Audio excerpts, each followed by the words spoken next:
제가 사실은 올라와서 마가복음 8장 27절에서 38절 한번 같이 읽고 같은 우리 병행 본문인데요. 그 고린도전서 15장 31절의 내용과 거의 일맥상통합니다. 그래서 한번 좀 약간 길지만 그래도 오늘 말씀을 위해서 우리 같이 한번 한 절씩 교독해 보도록 하지요. 자막을 통해서 한번 저희가 같이 읽어 보도록 하겠습니다.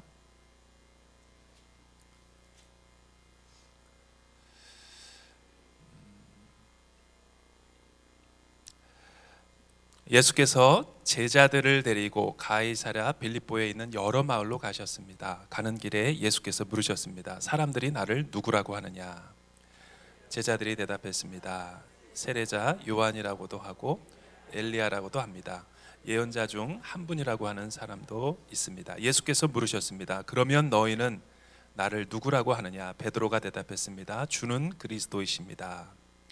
예수께서 제자들에게 자신에 대해 아무에게도 말하지 말라고 간단히 주의를 주셨습니다. 예수께서 제자들에게 인자가 많은 고난을 당하고 장로들과 대제사장들과 율법학자들에게 배척받아 죽임당했다가 3일 만에 다시 살아나게 될 것임을 가르치기 시작하셨습니다.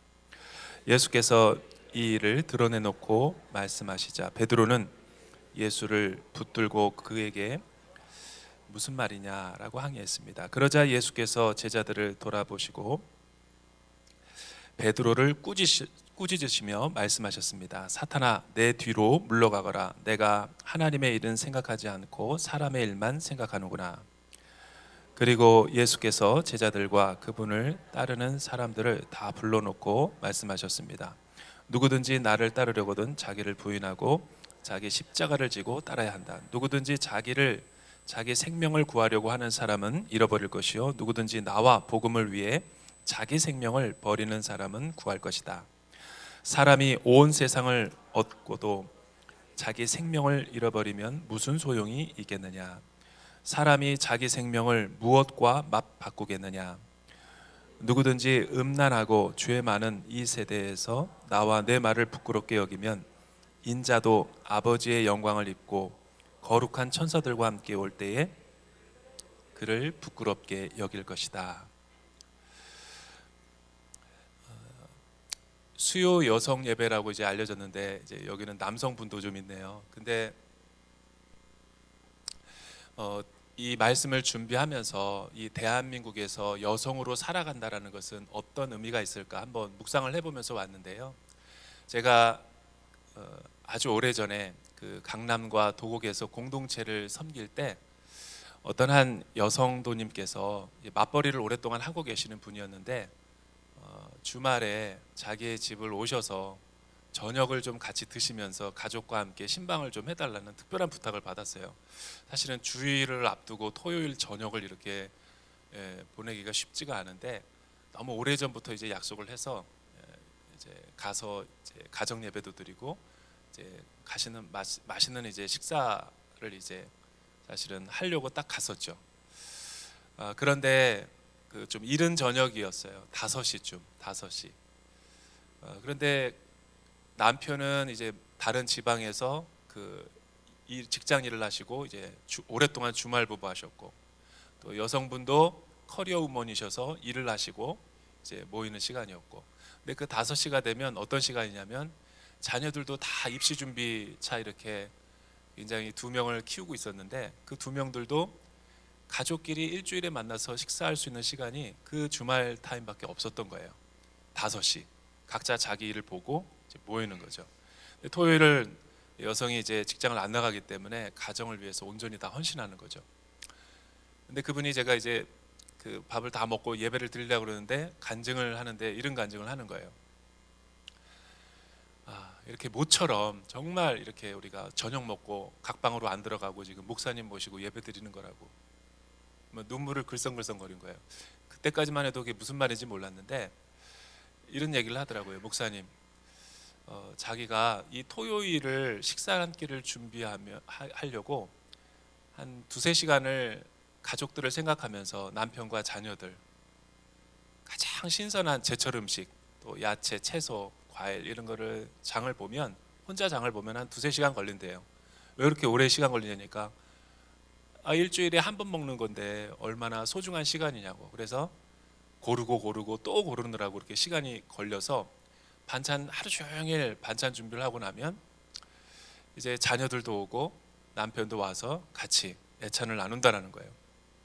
근데 식사가 오늘 목사님이 오셔서만 그렇지만 식사가 보통 10분에서 15분이면 다 끝난대요. 별 말도 없이 식사를 다 하고 나면 남편은 안방으로, 자녀들은 자기 방으로, 자기 혼자만 덩그러니 남아가지고 반찬을 다 밥 먹은 거 치우고 설거지를 하면 물을 튼대요. 수돗물이 콸콸콸콸 쏟아진대요.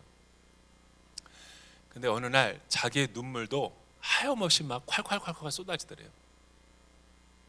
왜 그러니까 이 두세 시간 동안 장을 보고 하루 종일 음식 준비하고 자기가 여자로서 나도 커리어 우먼이고 힘든데 겨우 10분 식사를 하려고 이렇게 하루 온종일 준비했는가.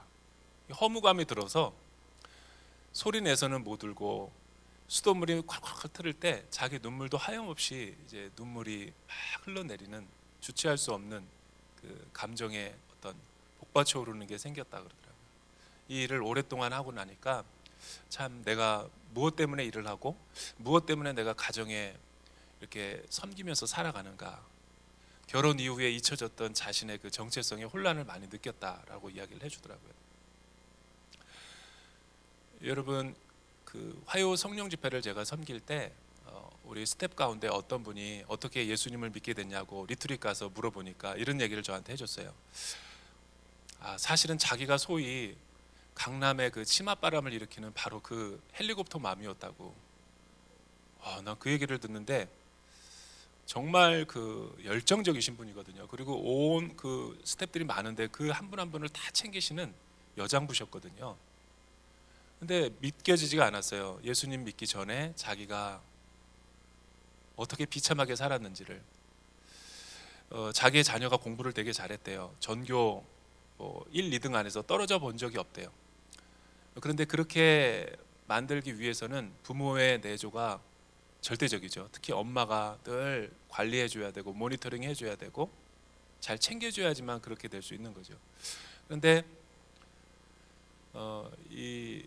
나도 그 세계를 몰랐다가 스카이 캐슬 드라마 보고 조금은 이해가 됐지만 근데 그 어머니가 하는 얘기를 듣고 진짜 마음에 와닿았어요. 대치동에 살면서 소위 말해서 자기가 그 엄마들을 몰고 다니는 주동자였고 자기가 일타 강사를 모셔가지고 자기 집에서 모이면 수십 명의 사람들이 고액과외를 하면서 그 맛에 자기가 자녀를 키웠대요. 그만큼 보상이 있고 또 성적이 따르고 이 아이가 늘 전교 1등을 했기 때문에 그 아이의 훈장은 자신의 명예고 정체성이었다는 거예요. 근데 아이가 어느 날 성적이 떨어졌어요. 심하게 떨어졌는 줄 알았더니 한 단계 내려갔대요. 근데 그때 자기가 무서운 내면에 괴물이 숨어 있다는 걸 알았죠. 아이를 그냥 패는 게 아니라 거의 말로 닿을 수 없는 그 욕과 또 막 속으로는 골프채까지 들어서 때리고 싶은 그 내가 어떻게 너를 키웠는데 네가 이렇게밖에 할 수 없느냐 막 퍼붓고 나니까 정신이 차려지더래요. 그리고 나서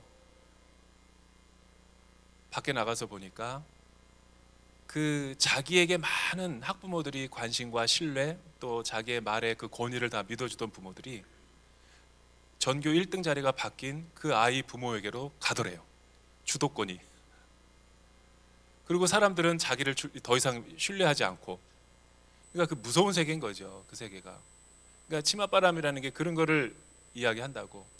너무 속이 상해서 우리 아이의 얼굴을 보기도 싫고 그래서 너무 외로워가지고 홀로 이 집회에 나왔다가 하나님 앞에 큰 천둥 같은 말씀의 음성을 듣고 자기가 돌이켜서 이 세계를 벗어났다 그러더라고요.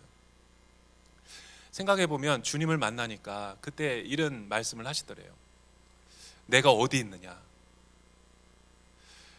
여러분 우리는 자녀를 키우고 또 가정을 위해서 섬기고 또 가정을 위해서 많이 헌신하고 봉사를 하지만 일 속에 파묻혀 가지고 정작 내가 어떤 하나님 앞에서의 존재인지 의미와 정체성을 잃어버리고 살아갈 때가 참 많이 있습니다. 왜 그렇게 아이를 그냥 잡고 아이를 그렇게 못 살게 굴었는가? 정신병자처럼 엄마가. 알고 봤더니 자기가 그렇게 되지 못한 것에 대한 보상 심리였던 거예요. 그리고 그 아이가 잘 되면 이 주변에 있는 부모들과 학생들이 따라오기 때문에 자기가 관심을 한 몸에 받고, 그러니까 그 아이 이꼴은 부모의 정체성이었던 거예요. 그러니까 그 한 단계 등수가 내려갔다고 그렇게 무섭게 폭언과 또 마치 어디서 주워온 자녀처럼 그렇게 학대하면서, 그러니까 그 아이가 오랫동안 방황을 했어요. 그러니까 우리 대한민국 24시가 저는 이것과 별반 다르지 않다고 생각합니다. 오늘 제가 이 십자가의 능력은 소유권 이전으로 완성됩니다 라는 거창한 제목으로 이 사순절의 의미를 한번 생각해 보기 위해서 이 제목을 잡았는데, 여러분, 우리는 예수님을 믿고 교회 생활을 하면서도 완전한 우리의 절대 주권과 절대 믿음, 이 소유권 이전을 주님 앞에 드리는 것 같지만, 사실은 십자가에서 예수님께서 저와 여러분들의 죄를 위해서 대속하시고 또 우리의 옛사람과 옛 성품을 십자가에 못 박고, 이 죄는 다 우리 주님이 가져가시고 십자가상에서, 또 의는 우리에게로 전가를 시켜줘서 죄와 의가 맞바꿔지는 이 의의 전가가 이루어졌죠. 그리고 부활의 능력으로 우리는 새 생명을 얻고, 그 거듭난 심령으로 우리는 매일매일 주님 안에서 믿음으로 하루하루를 살아가는 주님의 정체성을 가진 백성들이 됐고 자녀가 되었죠. 그런데도 여러분, 우리가 고린도전서 15장 31절에서 읽은 것처럼 그 예수님을 처음 믿을 때 우리가 어떻게 주님 앞에 나와서 믿었냐면, 주는 그리스도시요 살아계신 하나님의 아들이십니다, 주님은 나의 전부이십니다, 이런 믿음의 고백을 하고 나서 우리는 신앙생활에 칭의를 덧입어서 하루하루를 살아가요. 그런데 여러분, 그 유일의적인 구원의 사건으로 내 영혼이 구원을 받은 것은 사실이지만, 우리는 아직 장례식을 치르기까지는 이 땅에서 살아가야 될 순례의 여정이 남아 있어요. 그러니까 두 왕국을 섬기게 된 존재인 거죠. 이 땅에 속한 이 세상의 시민으로서도 살아가야 되고, 또 장차 우리가 죽음 뒤에 갈 하나님 나라의 백성으로서 고대하면서 살아가기도 하는 거예요. 그러나 이미와 아직 사이에 우리는 긴장관계를 넣으면서 이 세상 가운데 살아가야 되는 이 세상에 속한 백성이기도 하지만 동시에 하나님 나라의 시민권을 가진 이중 국적자로 살아가는 거예요. 여기에 우리의 함정이 있는 거예요. 여러분, 한 번 죽는 것은 쉽지만 매일 죽는 것은 쉽지가 않습니다. 마태복음 13장 44절에 보면 우연하게 밭을 지나가던 사람이 밭에 감추인 보화를 발견하고, 그 사람이 취한 행동은 의외의 행동이었어요. 자신의 집에 가서 자기의 전 재산을 팔아가지고 그 밭에 감추인 보화를 사기 위해서 그 밭 전체를 사버렸다는 거예요. 여기서 사버리다라는 단어가 헬라어로 아고라조란데 소유권 이전을 말하는 거죠. 여러분, 왜 그 사람이 밭에 감추인 보화를 사기 위해서 자신의 전 재산을 맞바꿔야 됐을까? 그만큼 비교할 수 없는 가치가 있고, 그만큼 훨씬 더 내 삶의 전부를 바꾸어도 아깝지 않은 분이기 때문에 예수 그리스도 십자가의 복음을 말하는 거죠. 그런데 우리는 구원 이후에 살아갈 때 사실은 하나님께서 우리를 이 세상 가운데 남겨두신 이유가 있죠. 하나님의 임재 연습, 하나님을 공동체 안에서, 또 아직 구원받아야 할 사람들이 남아있기 때문에 그들에게 전도의 사명을 다하고 올라와라. 두 번째는 우리가 아직 옛 성품의 잔재와 찌꺼기들이 많이 남아있기 때문에 세상에서 살던 방식, 이 라이프 스타일을 믿음의 훈련을 통해서 믿음의 공동체 안에서 잘 양육을 받고 더 거듭나고 와라. 그런 차원에서 우리가 이 세상에서 남아있는 거거든요. 그러니까 우리는 십자가에서 한 번 죽고 교리로서 믿는 이 복음의 능력과, 교리라는 것은 머리와 입술로, 그리고 교리로서 고백하는 거거든요. 그게 필요합니다. 그러나 실제 삶에서 저와 여러분들이 매일매일 일상생활 속에서 이 부대끼는 세상의 한복판 속에서 나가서 십자가의 정체성을 가지고 하나님의 자녀로서 매 순간순간 버텨내고 이겨내야 되고 증명해야 된다라는 부르심을 받은 사람들이죠. 왜 내가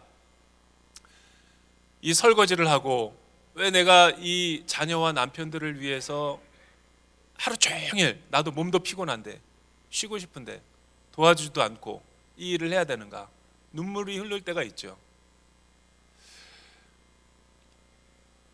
여러분, 예수님이 내 삶의 온전한 주인이 되지 못했을 때는 우리의 자녀가 우상이 돼서 그 자녀가 나의 삶의 전부인 건 줄 알고 착각하면서 살아가기도 하죠. 그러나 주님이 우리를 부르시고 내 삶의 의미와 목적이 무엇인지 십자가를 통해서 깨닫게 해주시고 난 뒤에 이제 더 이상 그런 비교할 수 없는 무의미한 상대적인 가치를 추구하면서 살아가는 사람은 거의 없습니다.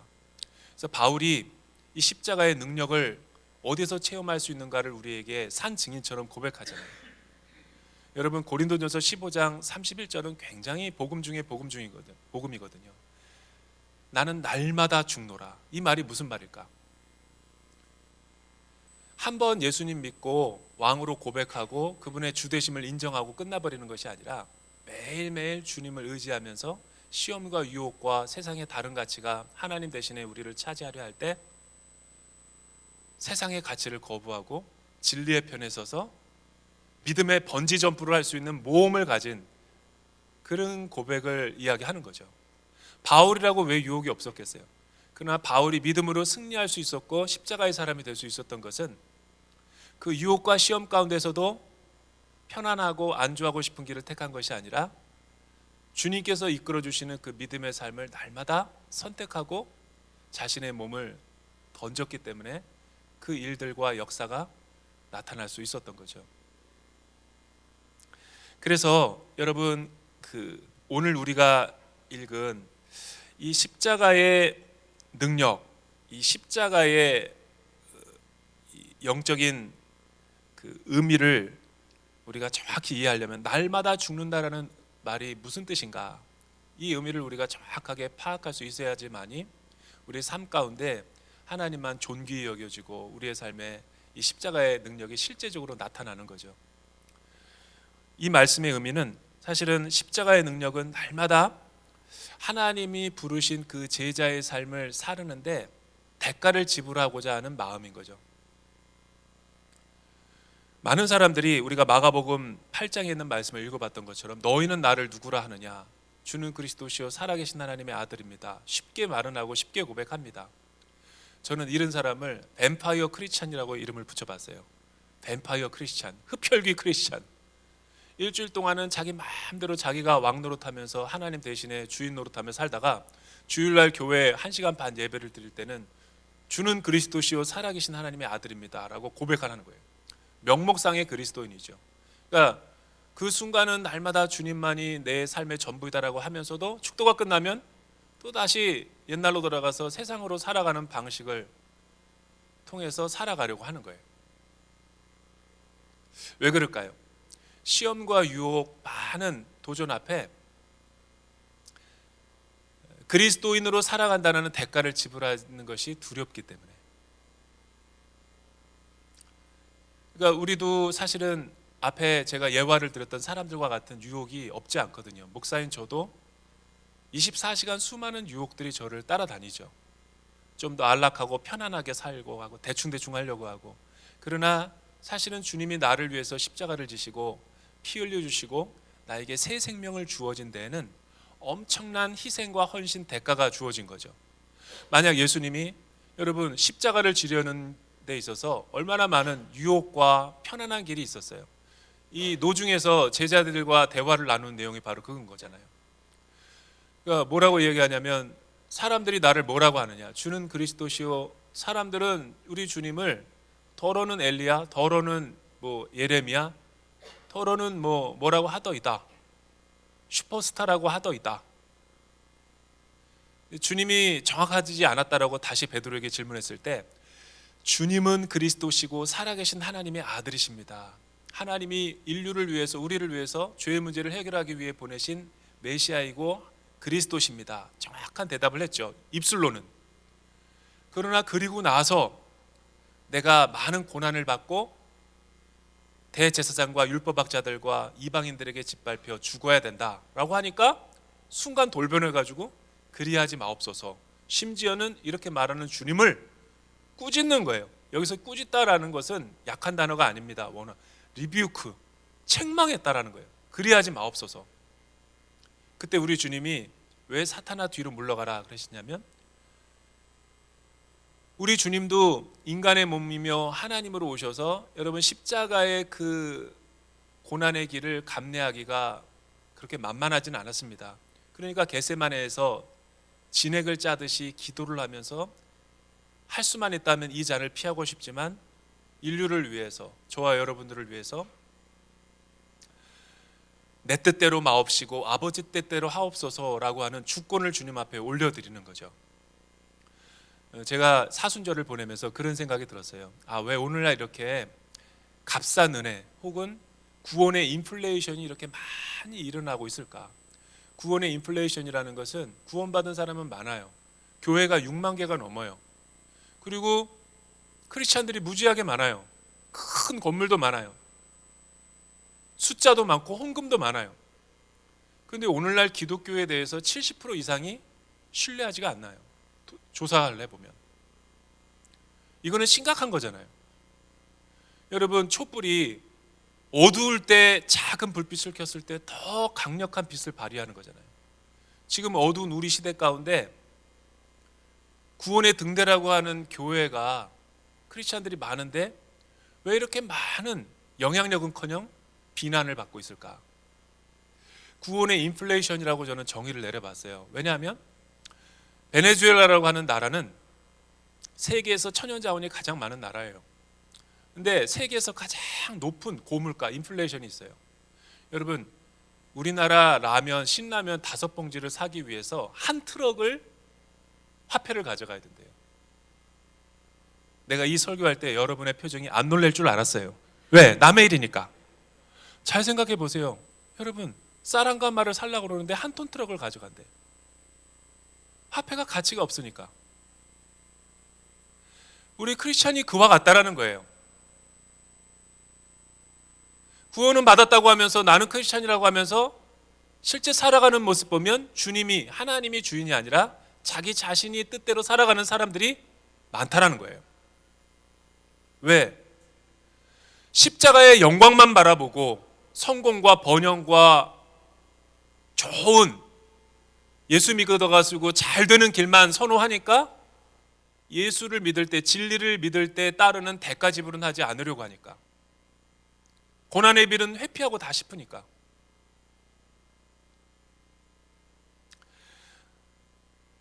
두 번째, 날마다 죽는다. 이 십자가의 능력이 나타나기 위해서는 우리에게 어떤 능력이 필요한 것일까? 왜 이런 능력이 나타나지 않는 것일까? 실제적으로 입술과 머리와 형식과 교리로서는 내가 믿는데 내 삶에 그 능력이 실제적으로 안 나타나는 이유는 예수님을 닮지 않고 있기 때문에 그런 거예요. 예수님을 닮지 않는다는 말이 무슨 말인가? 여러분, 오늘 마가복음 제자도 이 장에 보면은 왜 베드로가 예수님을 이렇게 꾸짖었고 그리하지 마옵소서라고 할까? 예수님을 믿을 때 따르는 대가와 고통이 두려워서도 그랬지만 제자의 원리를 잘 몰라서 그런 거예요. 여러분, 예수님 당시는 겟세마네에서 우리 주님이 감람산에서 기도하신 다음에 제자를 부르셨죠. 12제자를. 그리고 그들과 함께 베드로, 야고보, 요한, 그리고 순을 만들어 가지고 순장을 통해서 하나님의 공동체를 만들었어요. 그리고 중요한 일이 있을 때는 리더십 회의를 가졌어요. 베드로, 야고보, 요한을 변호사에만 데려가고 특별히 양육을 시킬 때 이 아이들에게 더 영적인 진리를 심어줬죠. 그리고 주님이 승천하시고 십자가의 길을 이제 떠나셨을 때 이 영적 리더십들을 중심으로 해서 교회가 성장했죠. 여러분, 그런데 예수님 당시의 스승과 제자의 관계는 오늘날 우리가 학교와 그런 학생들의 관계가 아니에요. 오늘날 학교는 학교가 학생들을 뽑아요. 시험을 봐가지고. 근데 예수님 당시는 고대 세계의 스승과 제자의 관계는 도제식이라고 그래요. 도제. 어프렌티스십이라고 그래가지고 스승이 제자를 직접 뽑아요. 학생이 학교를 들어가고 싶어서 어느 정도 커트라인을 넘어서면 받아주는 그런 입학 정원제가 아니에요. 스승이 뽑는 거예요. 내가 키울 사람을 내가 불러가지고 함께 먹으면서 함께 라이프 스타일을 보여주면서 실제 살면서 제자 훈련을 시켜주는 거죠. 이렇게 하는 이유가 있어요. 이렇게 해야지만이 제자가 스승을 그대로 닮아가게 되는 거예요.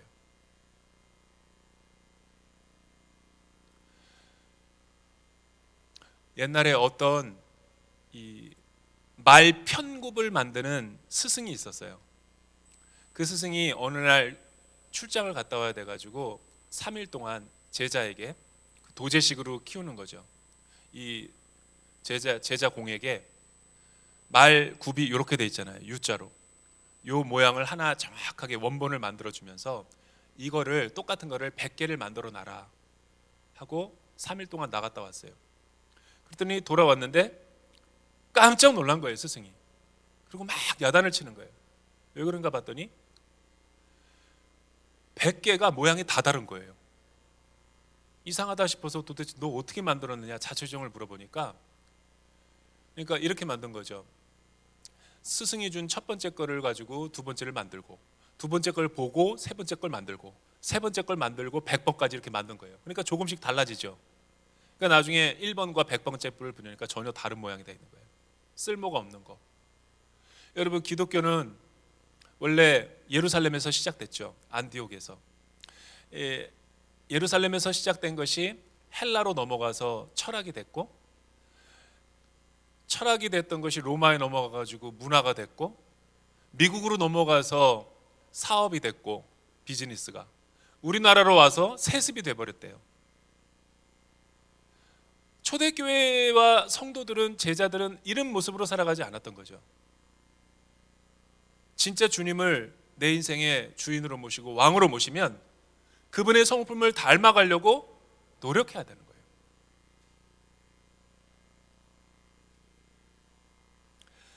세 번째, 이 십자가의 능력이 나타나려면 우리가 어떻게 해야 되는가? 오늘 말씀에 보면은 예수님께서 이런 말씀을 하세요. 예수께서 누구든지 나를 따르려거든 자기를 부인하고 자기 십자가를 지고 나를 따라야 한다. 그리고 동시에 얘기하면서 자기 생명을 구하려고 하는 사람은 잃어버릴 것이요, 나와 복음을 위해서 자기 생명을 버리는 사람은 참된 생명을 얻을 것이다. 이 세상을 다 얻고도 참된 생명을 잃어버리면 무슨 의미가 있겠느냐? 너희는 그렇게 하지 말아라. 예수님께서 말씀해 주시는 거예요. 이게 날마다 죽는다라는 십자가의 능력인 거죠. 여기서 우리가 주의가 필요한데, 누구든지 나를 따라오려거든. 여러분, 복음은 누구에게나 전해지고 누구나 다 믿을 수 있는 특권과 권리가 있어요. 은혜니까. 그러나 누구든지 나를 따라오려는 것은 자유지만, 다 나를 좋아하고 사랑한다고 해서 참된 제자가 되는 게 아니라는 거예요. 예수님을 닮은 진짜 제자가 되려면, 여러분, 예수님을 따르는 제자가 되는데 여러 가지 많은 고통의 수반과 또 진리의 편이 되기 위해서 세상 것을 내려놓아야 하는 그런 고통을 감내해야 되는 거예요. 그래서 우리 주님이 또 하나 얘기하는 게 자기를 부인해야 된다. 여기서 말하는 자기 부인이라는 것은 옛 자아와 옛 성품을 말하는 거예요.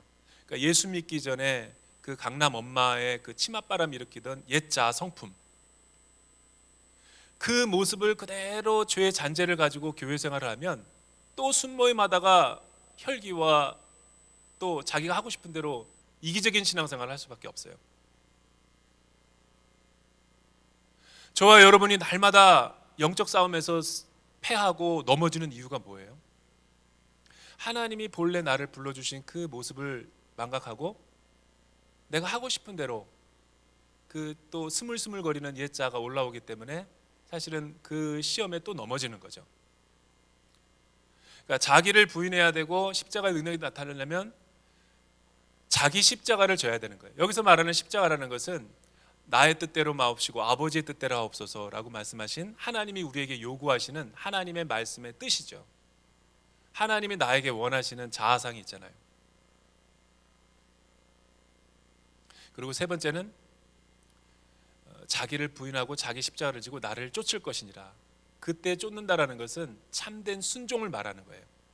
내 자아를 죽이고 하나님께서 기뻐하시는 진리의 모습으로 내가 선택을 했을 때, 믿음의 모험을 했을 때, 믿음의 순종을 했더니, 그 권위에 순종했더니 하나님이 만들어 가시는 형상이 새롭게 창조가 되는 거죠.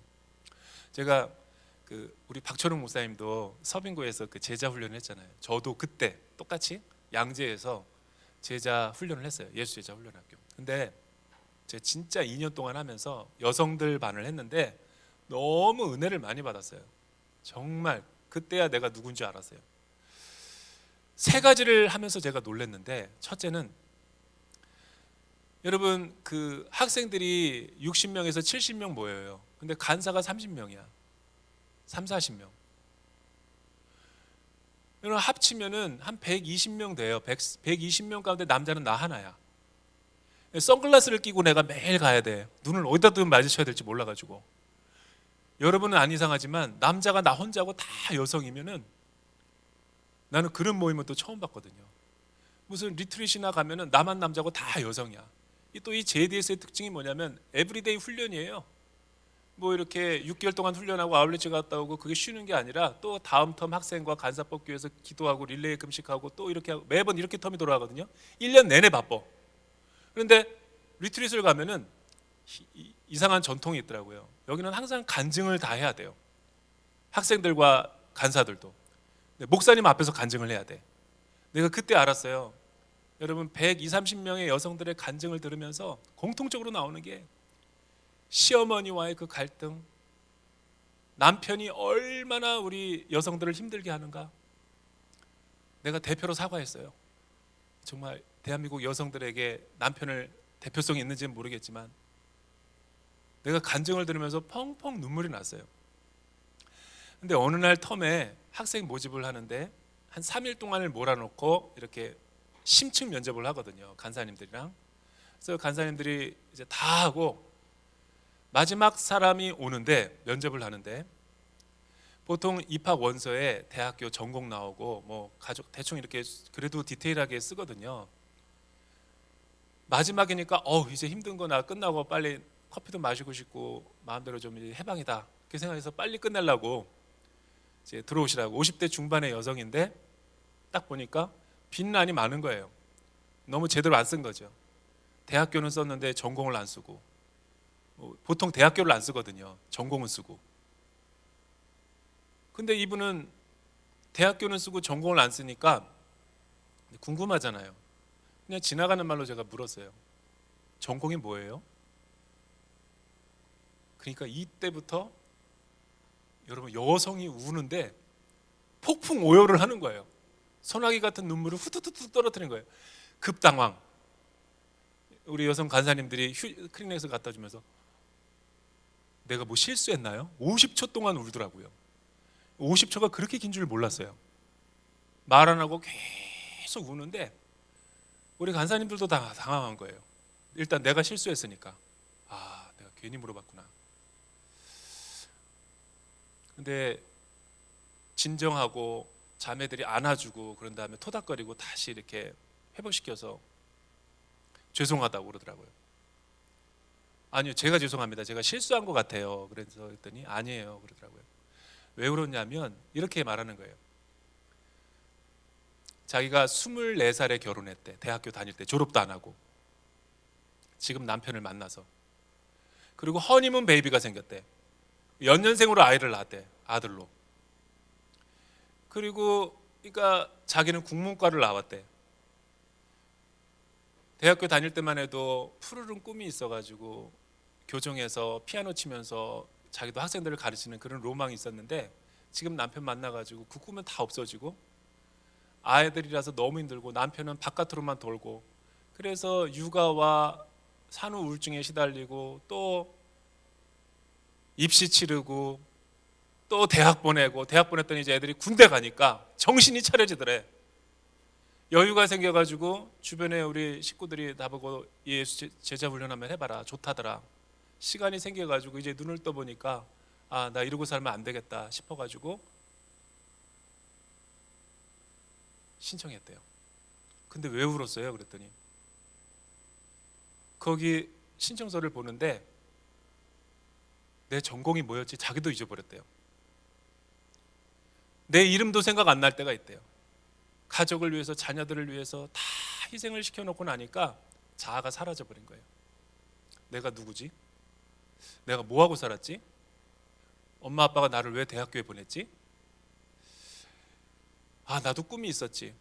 자기 남편과 자기 자녀들은 엄마 대학교 때 뭐 해서 전공 안 물어본대요. 외간 남자인 목사님이 이름이 뭐예요? 전공이 뭐예요?를 거의 30년 만에 처음 들어봤다는 거예요. 너무 감격스러워서 울었다는 거예요. 아, 나 참 감격스러워서 울어가지고 좋았던 거를 나는 내가 뭐 실수했는가. 여러분, 다 하나님이 저와 여러분도 그렇게 불러주셨어요. 그런데 우리가 너무 시간에 쫓기고 일에 쫓기고 사역에 쫓겨가지고 내가 하나님 앞에서 어떤 존재인지 모르고 파묻혀 살면 우리도 그렇게 세속화가 될 수 있어요. 여기서 말하는 세속화라는 것은 하나님이 나를 만드시고 불러주시고 존재의 의미 있게 만들어주신 그 모습을 잃어버리고 살아가는 모습을 말하는 거죠. 그러다 보니까 내가 누구인지 모르고 하나님이 나와 함께하는지도 모르고 십자가도 먼 화석화되고 박물관 신앙으로 딱 세례받을 때처럼 갖고 있고 하나님과의 친밀한 교제도 없고, 그러니까 일상생활에서 살아가고 가정에서라든가 직장에서든가 교회에서나 살아갈 때 몸은 왔다 갔다 거리는데 하나님께 마음은 들이지 않아요. 친밀한 인격적 관계성이 없는 거죠. 급할 때만 주님 앞에 나와서 새벽제단 쌓고 기도하고 SOS 치고. 여러분, 이런 관계성으로 신앙생활 할 때 무슨 십자가의 능력과 정체성이 알아갈 수 있겠어요? 예수님이 우리에게 진짜 원하는 것은 뭐냐면, 우리는 예수 믿고 나서 이 구원의 세 단계를 보면 주도권을 주님 앞에 내어 드리는 거예요. 예수 믿기 전에는 내가 왕이었거든요. 내가 주인이고. 그런데 예수를 믿고 나면 사실은 이제 주님이 내 인생의 주인이십니다 라는 고백이죠. 아브라함도 그런 고백을 하고 갈대아 우르로 떠난 거예요. 미지의 세계, 신앙의 세계로 하나님과 함께. 그런데 여러분, 예수를 믿는다고 해가지고 바로 이런 표지가 나타나지 않아요. 왜냐하면 아직도 신앙의 잔재, 옛자의 모습, 잔재, 습관들이 있기 때문에. 그래서 매일 실수하죠. 넘어지고 쓰러지고 자빠지고. 우리에게 생명이 없다라는 게 아니에요. 여러분, 저와 여러분이 다 크리스찬이죠. 그러나 크리스찬도 수준이 달라요. 축구 선수라고 그래가지고 다 손흥민이 아닌 것처럼, 축구한다고 그래가지고 다 새마을 축구나 동네 축구나 다 똑같나? 유러피언 리그나? 수준이 다른 거죠. 여러분, 아이가 태어나면 생명이죠. 그걸 생명이 아니라고 안 하죠. 그러나 갓 태어난 생명을 라고 그 모습이 계속 그대로라면 그런 문제가 있는 거죠. 계속 자라나고 성장해야죠. 그리고 나서 우리는 어느 정도 성숙하고 내 자아가 생기면 이제 자기가 크리스찬으로서 정체성을 가지고 살아가요. 그런데 그때 뭘 직면하냐면 세상의 유혹과 시험에 우리가 맞닥뜨려요. 그때 영적 우선순위를 우리가 제대로 선택하지 못하면 크리스찬의 신분임에도 불구하고 세속화된 크리스찬처럼 살아갈 수 있어요. 이중생활을 할 수 있다는 거예요. 가면 쓰고 신앙생활을 할 수 있어요. 우리가 뉴스나 언론에서 보는 것처럼 예수 믿는 사람들이 그렇게 많은데 다 범죄에 연루가 돼 있어. 왜 그러냐면 크리스찬이 아니어서가 아니에요. 영적인 우선순위를 놓치면 우리도 얼마든지 선택을 잘못하는 거죠. 크리스찬임에도 불구하고 말씀에 순종하는 것이 아니라 그 순간의 이익과 탐심과 욕망에 사로잡혀가지고 그 길을 선택하면, 그게 켜켜이 쌓아지게 되면, 마일리지가 쌓여지면 그게 내 모습이 되는 거예요. 오늘날 성도님들은 커피 마시러 가자 그러면 좋아하고 기도하자 그러면 싫어합니다. 수다 떠는 거는 좋아하고 기도하자 그러면 싫어해요. 나라와 민족을 위해서. 고통이 따르니까. 근데 우리 주님이 원하시는 것은 뭘까? 지금 이 나라와 민족, 우리 가정을 위해서 내가 기도해야 될 텐데 정신 차리지 못하고 살아가는 내 모습을 안타까워하는 거죠. 그때 우리는 자기를 부인하고 십자가의 길을 선택해야 되는데 오살리 기도원으로 가려다가 옆에 골프장으로 가잖아.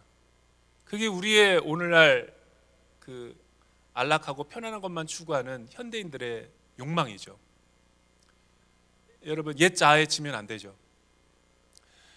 그리고 나서 진짜 헌신된 크리스찬, 하나님이 진짜 원하시는 참된 제자의 길은 뭐냐면 내 소유가 전부가 주님 것입니다 라고 인정하는 주대심의 삶인 거예요. 여러분, 소유권 이전이라는 건 뭡니까? 사람들이 다 주긴 줍니다. 하나님 앞에 헌신.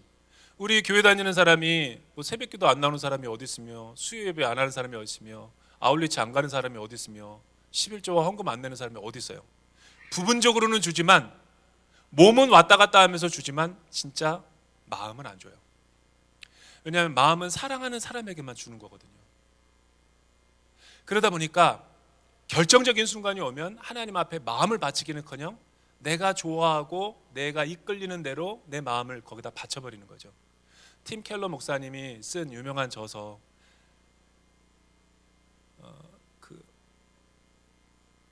나를 만든 신이 아니라 내가 만든 신이라는 책이 있어요. 책 제목이 내가 만든 신이에요. 우상 숭배를 말하는 거죠. 현대인들의 욕망은 우상 숭배의 죄가 너무 많아서 십자가의 능력이 안 나타난다. 근데 거기서 말하는 중요한 요지가 뭐냐면 우리 사람의 마음은 우상의 공장과도 같아서 하나님이 본래 선하고 아름답고 좋은 것으로 만든 것조차도 우상화 시켜버린대요. 예컨대 가족은 나쁜 게 아니죠. 가족은 좋은 겁니다. 자녀가 왜 나빠요? 자녀 교육시키는 거는 좋은 거죠. 훌륭하게 키우는 거. 근데 그게 하나님보다 더 지나치면 자녀가 우상이 되는 거예요. 그 골프채로 아이를 때리려고 했던 엄마처럼. 돈 버는 게 왜 나쁜 것입니까? 생업을 통해서 생육하고 번성해야 되는데, 성경금도 해야 되는데. 근데 사업이라는 명목으로, 직장이라는 명목으로 하나님보다 더 집착하게 되면 우상이 되는 거죠. 목사인 저는 뭐가 우상이 되냐면, 이따 여러분 나눔 토의할 때 하라고 그럴 거예요. 여러분도 내 시간과 물질을 가장 많이 드리는 곳은 어딘가? 저는 목사이기 때문에 당연히 사역이에요. 목회고. 그런데 제가 가장 많이 우상 숭배로 걸려 넘어지는 게 뭐냐면 목회가 제 우상이에요. 하나님을 사랑하는데 사역하다가 제가 우상 숭배의 죄를 져서 책을 쓴 거 아닙니까? 풀타임 크리스천 책을. 내가 얼마나 어리석게 살았는지, 하나님 없이 사역으로 인해서 사람들에게 인정받고 사람들에게 주목받고 싶어가지고 막 그런 거짓된 자아의 모습으로 살아가다 보니까 괴물이 되어버리는 거예요. 가정은 엉망이고 아내는 엉망이고 우울증 걸리고 있는데 나 혼자 막 신났다고 더 열심히 더 많은 걸 보여주기 위해서 막 사역을 하다 보니까 가정에 심각한 위기가 왔어요. 그게 바로 우상이라는 거예요. 모든 걸 다 내려놔야만 됐던 때가 있었어요. 현대인들이 이렇게 다 자기 만족 가운데 있는 하나님을 위한다고 하지만 정작 하나님이 없는 그런 우상의 세력들을 많이 섬기면서 분별하지 못하고 살아가요. 우상인가 아닌가를 알 수 있는 것은 그걸 하나님 앞에 내려놓을 수 있는가를 아닌가를 알아보면 알아요. 여러분, 소유권 전부를 다 주님 거라고 고백할 수 있어요? 내 자녀를 말로가 아니라 진짜 하나님이 알아서 하십시오. 내려놓을 수 있어요? 주님, 이 사역 다 지금 내려놓을 수 있습니다. 중단할 수 있습니다. 그 멈추지 못하면 일 열심히 하다가 주님 앞에 다 내려놔야 돼요. 사업, 핸드폰도 내려놔야 돼요. 그리고 주님만 바라볼 수 있어요. 그렇게 못하면 그게 다 사실은 하나님이 기뻐하지 않는 모습들인 거예요. 입으로는 머리로는 그렇게 말하면서 실제 나의 삶 가운데는 왕으로 모시지 않는 거죠. 그런데 만약 여기서 자기 부인을 해보세요. 마음은 아파요. 이삭을 모리아산에다가 바칠 때 아브라함이 아프지 않았겠어요? 얼마나 귀한 아들인데. 끊어버린 거죠, 옛자 아를. 이 아이는 정말 하나님께서 주신 겁니다 라고 포기하니까 그때 하나님이 임재하시고 기름 부어주잖아요. 우리도 자기를 부인하고 하나님 것입니다, 하나님이 내 앞길을 주장하십시오. 왜 불안하고 두려운가 봤더니 내가 하려고 하니까 불안하고 두려운 거예요. 내가 남편을 위해서 헌신하고 봉사하다니까 힘든 거예요, 일이. 내가 이걸 하려고 고작 하나로마트에서 장을 봐가지고 이 10분 먹으려고 이렇게 했나? 불평과 원망이 나오는 거죠. 근데 여러분, 주님이 진짜 그 마음에 임재해 계시면 그것도 감사하죠. 모든 게 감사로 바뀌는. 그렇게 우리의 생활을 사실은 우리가 초점을 맞춰야죠. 이 사순절 기간 그런 십자가의 능력이 여러분의 삶에 나타나기를 주님의 이름으로 축복합니다. 기도하겠습니다. 살아계신 하나님 아버지, 감사합니다. 오늘 이 양지 온누리교회에 와서 하나님의 귀한 말씀을 나눌 수 있도록 축복해 주시니 감사합니다. 주님, 주님이 우리의 왕이시며 주인이시며 주권자임을 고백합니다. 매일 우리의 삶이 자기를 부인하고 십자가를 지고 하나님의 통치와 다스림을 받는 거룩한 백성들이 되게 하여 주십시오. 예수님의 이름으로 기도드립니다.